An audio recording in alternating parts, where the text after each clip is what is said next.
really chucking it out there, isn't it? Yeah. It's absolutely frightful. And speaking of frightful, did you know the first film I made as a student film at Buckinghamshire University was a horror film?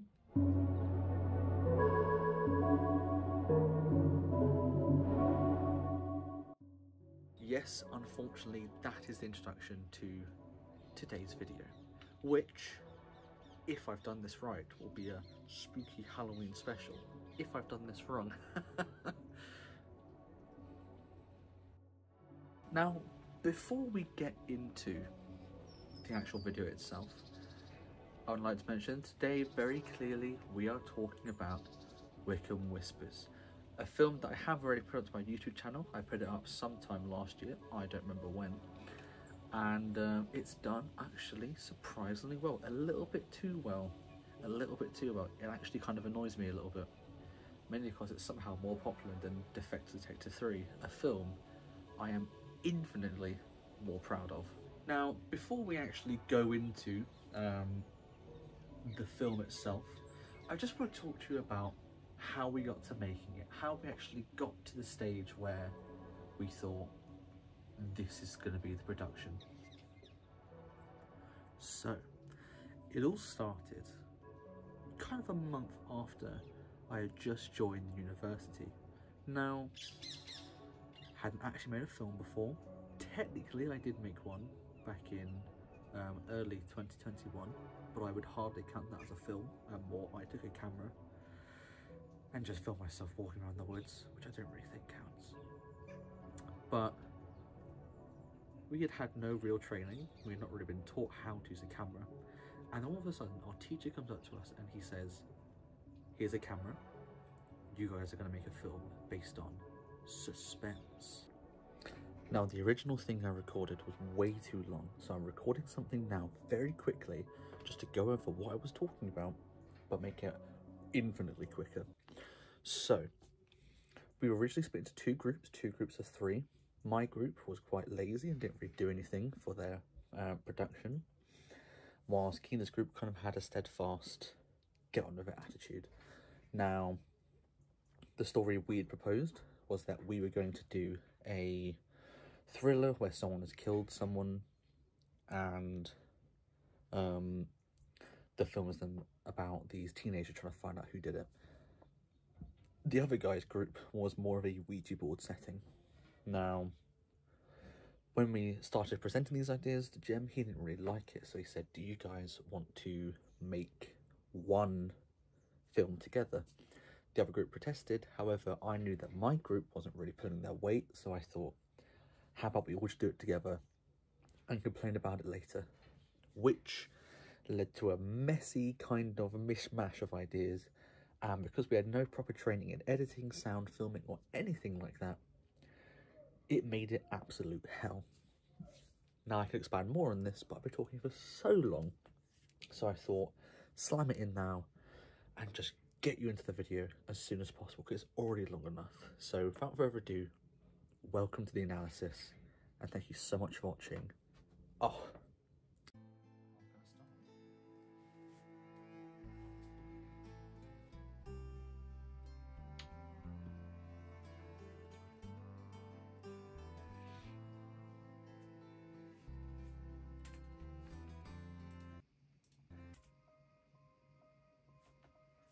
I just find that first bit quite boring.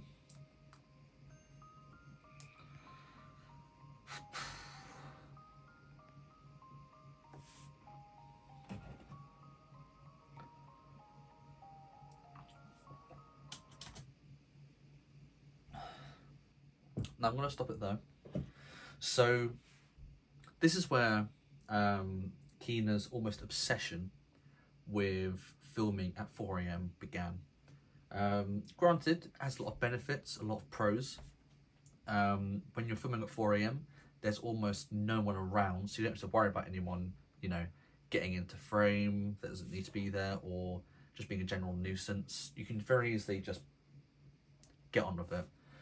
There's also not a lot of people, you know, driving, so there's not a lot of noise. It's very nice, very easy to film at that time of day. The issue is that you have to get up at like 3:30, and that can suck sometimes.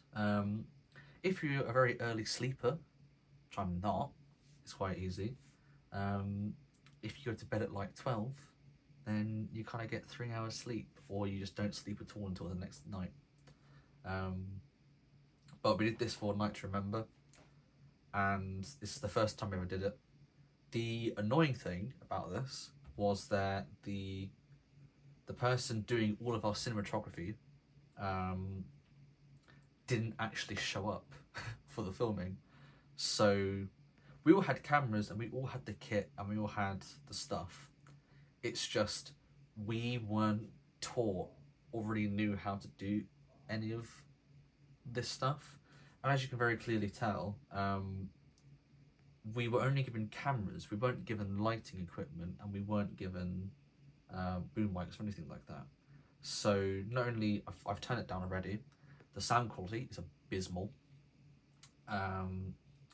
and we had to film in a night vision mode for any scenes that were too dark, so it's all green for most of these sections. Just another thing Bucks likes doing. You gotta use your phone. This scene is a masterclass of acting. Thought I might find you here. Everyone's worried about you. I know this wasn't a suicide. I don't really know who wrote the script for this. It wasn't me. Whoever it is, we're not friends. Clear and cut. Can't bring myself to understand why they would rule it out like that. Then what else could it be? I don't know, but she wouldn't do that. Listen, everybody gets low. And these things just happen. The police themselves ruled it out. I mean, ruled it out? Like it was just some statistic? If you zoom in on this section, if you look very carefully, you can see the moment I lose faith, not only in the project, but in my abilities as an actor. That they could throw away? Jason, they're professionals. They know what they're doing. They know what they saw. What do you think they saw? Okay, someone commits suicide with a knife. Yes. It's me. I want to support you. This is too much. I'm going to prove to you and everybody else that I am right. Jason. I think in a real life circumstance, I'd be like, yeah, they killed themselves. You know? Like, as much as there is a suspension of disbelief, people just do that, unfortunately. But no, Jason is convinced that there must be something else, which is convenient. First, Kina looking pretty much directly into the camera, and secondly, the tripod bag just unapologetically just being right there. Didn't even put it behind us. Granted, this was filmed in Brook Street accommodation, where the rooms in there are tiny, mainly because it used to be a prison. So I think I had the rest of the camera equipment behind me, and that just couldn't fit behind me. At least I hope that's true. Or I just got to a point in this where I just thought, no, it's weird Chester's flag, because I thought she was British, but that's just me. Hey. Is it possible that I could borrow your black and grey dress for tonight's party? Yeah, that's fine. Look, Mads, I don't think I'm going to go later. I just think it's going to be... I'll show my face. Cool. Now, we needed extras to make this look like an actual party gathering, and all of them just dipped halfway through filming, which should have been a sign that this wasn't going to be a great production. Luckily, What we did get was lovely Beth. She came out of retirement just to do this for us. And we got Mr. Harry J. Tomlinson, the Crow. God. We got Bill Skarsgård from Defective Detective fame to be in this film. And he does such a great job standing there, dancing in the background, making it like he's having a great time. And if you look to the left, you've got Netflix star Nicole killing it. Stacked cast. We got Bill Skarsgård and Nicole.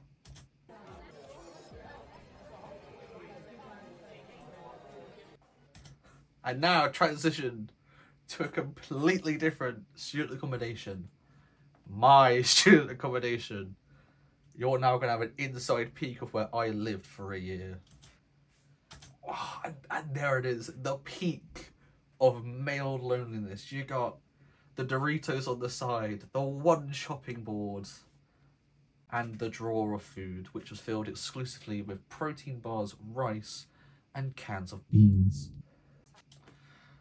I'm going to give you one guess of what's wrong with this image. You have 3 seconds, you ready? Okay, 3, 2, 1. It's the chair in the background that's in the bathroom because we forgot to close the door. Also, might I add, this is the most amount of women I've ever had in my bedroom, which is to say more than 0. His room is an absolute shit.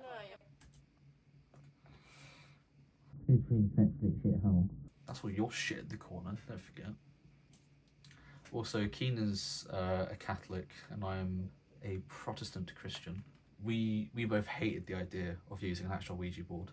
So we got a piece of cardboard and sellotaped an image of a Ouija board on top instead, because religion comes before any of whatever else we were doing. See, I didn't edit this film, which shows. But we had a shot that was facing Keena, a shot facing Jasmine, a shot facing Tamsin, and a shot facing down for the Ouija board. That way we could flip between them so you didn't have static shots that held for too long, to make it a bit more, you know, visually interesting to watch. But for some reason, when it was edited, they just thought, let's just stick it on Keena for the entirety of this scene. And you really awkwardly just see a cut. And, like, again, in the background, you just got a tripod. Oh. Student filmmaking in first year, when you've had no training, nothing whatsoever, and you've got a tight deadline of like a week and a half to film it, you just do so much wrong. It's astounding how we even like A, got graded full stop, but B, passed. Oh no, come on, don't be like that. And then Keena's like, no, I'm going to get crunked by myself. What do we do now? Should we continue? Yeah. What should we do? Any suggestions?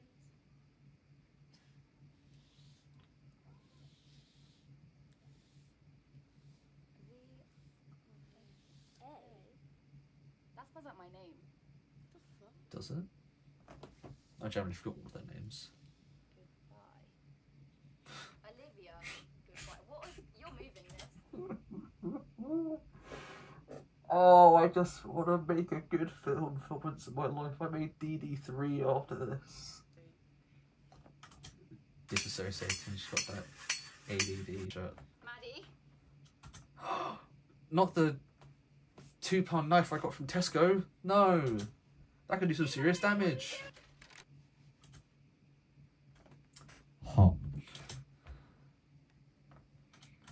So that's why we got the shirt, just so we could. We got the shirt just so we could do this, which again it makes sense, but it also there's no real way to include that in the plot. Oh no, she's dead. What's she gonna do? Also, I love that Jasmine stabs her once and is like, she'll die. I can just sit here and wait. Also, Tamsin has a really weird thing of like falling over. So she like really awkwardly just like sits herself down and collapses. And she's like, oh, I killed him. Also, look at that fire hazard in the background. Oh, and the tripod again! Wow. And she's like, oh no, I've got strawberry jam in my hands. That would have been a cool shot if we like found it better. She's just like, damn, that's crazy. And now we just, praise is just here. Praise Jason and me to get so shafted in this film. We literally just stand in the background saying like, word dump, and then the film continues. Also, if you can't tell, she literally has the script on her phone because she didn't learn it before we got into set. I'm gonna hand myself in. You mad?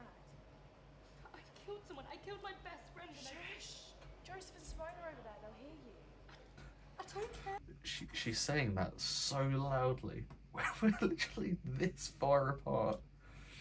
And what's so funny is that in the original script, we had it written that, like, I don't notice. I had to point out, like, there is no way someone sitting here is not hearing someone over here shouting, I killed them, and not being like, what did you say? Everyone's gonna find out soon anyway. Look, we made it look like a suicide and everyone's believed it, okay? So all you've got to do is keep quiet and it will be good. So what now? Like, I had to do that, otherwise the next scene makes no sense. Also, I love that she's just like, what did you hear? It's like, you didn't hear it too? They shouted it across the room. Jason! Whoa, Joe, hi. I need to talk to you. Can this wait? I've got... No. Pugface. Let's just examine that real quick. Jason! Whoa. Look at the sheer concern on his face, and the Bucks uni, lanyard, the backpack. Joe, hi. I need to talk to you. Can this wait? I've got... No, it's urgent. Can this wait? No. I overheard Tilly and Maddie talking about Olivia. Okay, yeah. That's obviously we're pretty No, close. but they were talking about Olivia's suicide. Not a suicide. That's not... So adamant that it's not a suicide. Again, he's right. He is right. It wasn't a suicide. But he has, at this point, nothing to go off. He's like, it wasn't a suicide.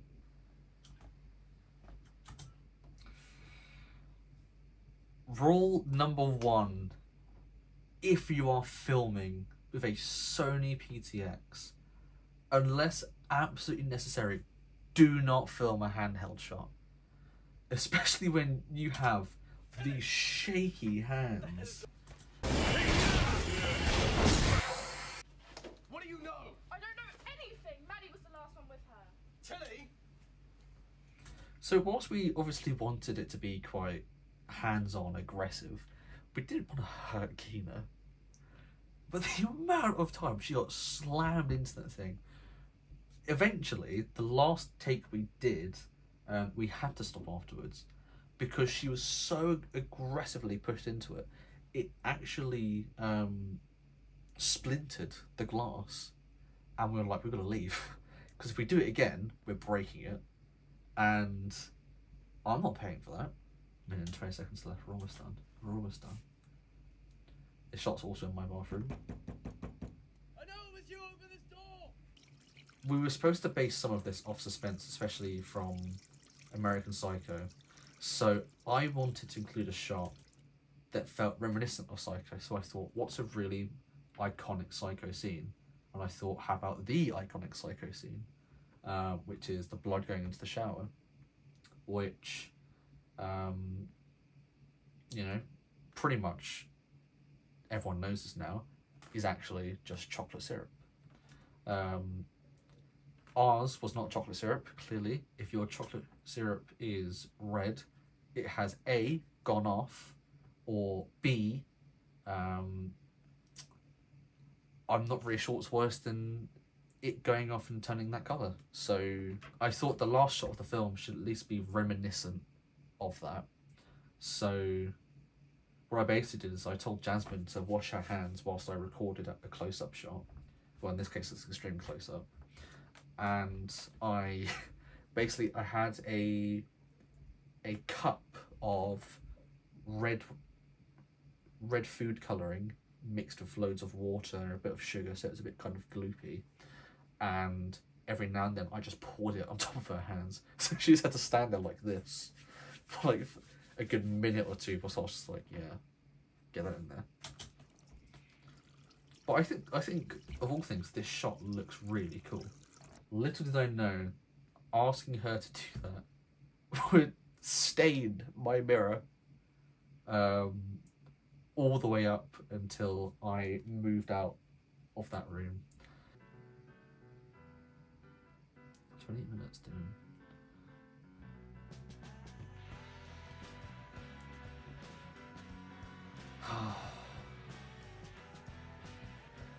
And that's the end of the film. Now, you may notice,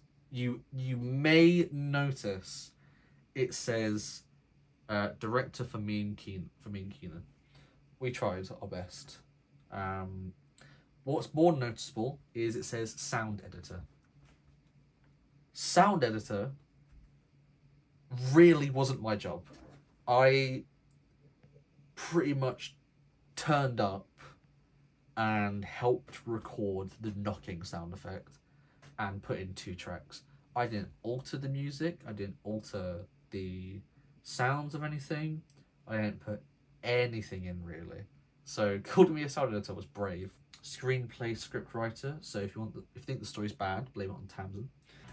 We also have Beth, Harry and Alva listed. Very good, very good. They were in the film. Andrew, Nathan, Ben, not very good, not very good. They weren't in the film at all. And then that's it. Woo! Now this is a much better film. This is so much better. What I've learned is that when you want students to make a film for you, I would suggest doing a few of these things first. Number 1, give them adequate time to actually prepare for it. Because from screenwriting to the screen, it was only about a week. And then for the total of how long I actually filmed for, it was a week. It was then edited over a weekend, and then it was submitted. So there wasn't really a lot of time to do anything under these like really strict and tight conditions. 2, give us more time in regards to you teaching us editing, because we had a hour-long lecture where we were given the ability to actually use editing software, but we weren't really told what was what or what we needed to do, and all we had were kind of these weird little clips we'd filmed by ourselves, and all we could really do was put them together in the timeline and then render it, and that was it. So nothing on sound editing, nothing on tweaking, nothing on anything. Number 3, maybe give us a smaller time to work towards, because I feel like when you're making your first project for film, TV, whatever, the worst thing you can do is give us almost kind of a lengthier time limit to hit, because the time limit we had to hit was about 12 minutes, which is why we were just under, so it was okay. But what would have been better is give us the task of making something that's 5 minutes long, because if you just think about 5 minutes of making quality, the end result would have been so much better. It's also just, with the time we had, we were filming pretty much every day for a week, right? And if you think about it, that's then 1 day of filming for 2 minutes of footage.